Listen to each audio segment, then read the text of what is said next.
Reading from the book of Ezekiel, chapter 34, verses from 1 to 11. The word of the Lord came to me, Son of man, prophesy against the shepherds of Israel.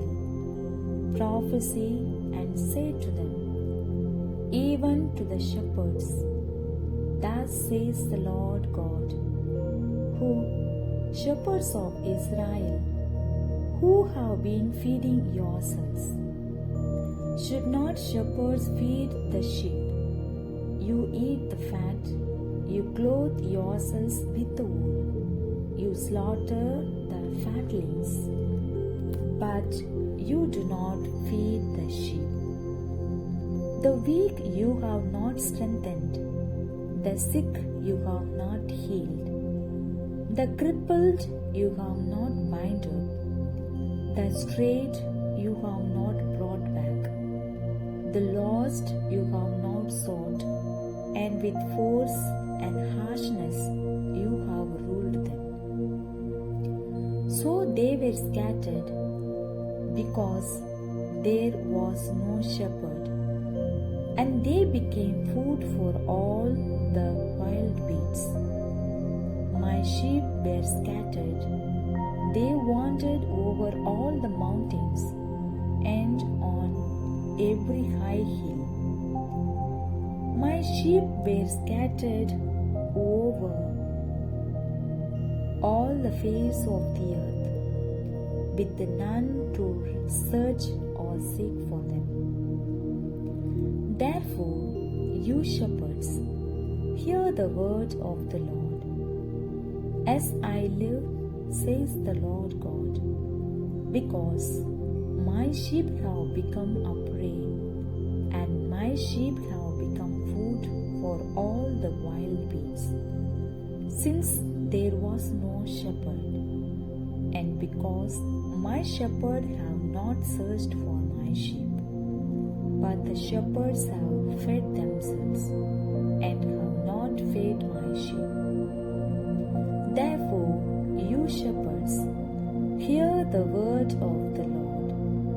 Thus says the Lord God, behold, I am against the shepherds, and I will require my sheep at their hand, and put a stop to their feeding the sheep. No longer shall the shepherds feed themselves. I will rescue my sheep from their mouths, that they may not be food for them. For thus says the Lord God, behold, I myself will search for my sheep, and will seek them out. The word of the Lord. The psalm response. The Lord is my shepherd, there is nothing I shall want. The Gospel according to St. Matthew, chapter 20, verses from 1 to 16. At that time, Jesus told his disciples this parable. The kingdom of heaven is like a householder who went out early in the morning to hire laborers for his vineyard. After agreeing with the laborers for a denarius a day, he sent them into his vineyard. And going out about the third hour, he saw others standing idle in the marketplace.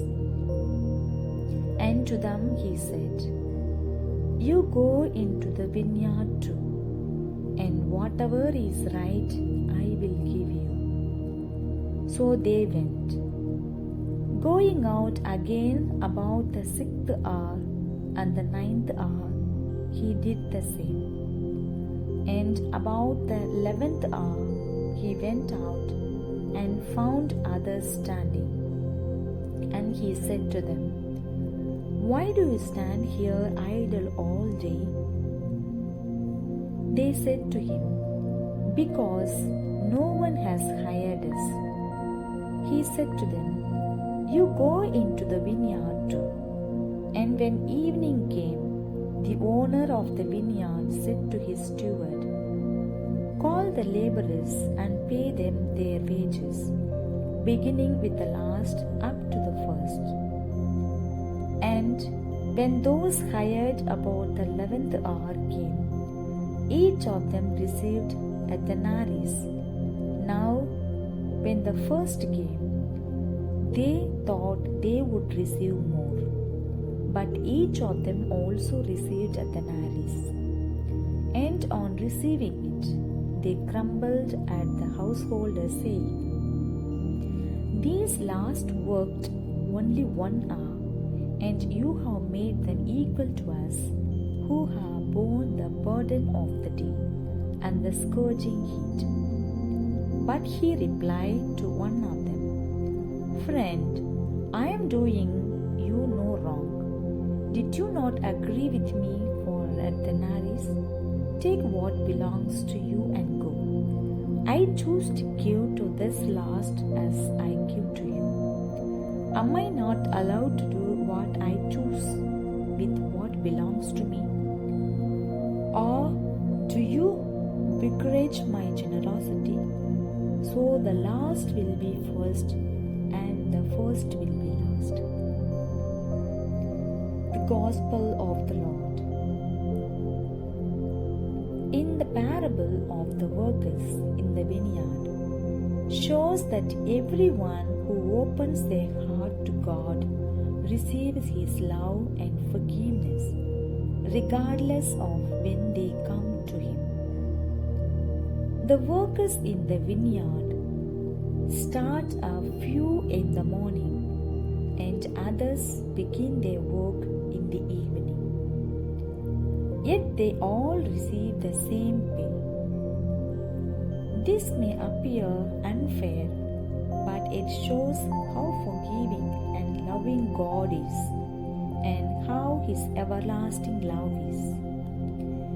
Envy is a sin that leaves us dissatisfied and sad. We should be grateful to God for everything, and it will help us to overcome it. Jealousy takes away our ability to appreciate God's blessings, and joy appears. Instead, we should rejoice with others as they find God, do good, and experience His love. When we appreciate the goodness of others and give thanks to God for it, we'll experience joy in the Lord, because everyone is unique.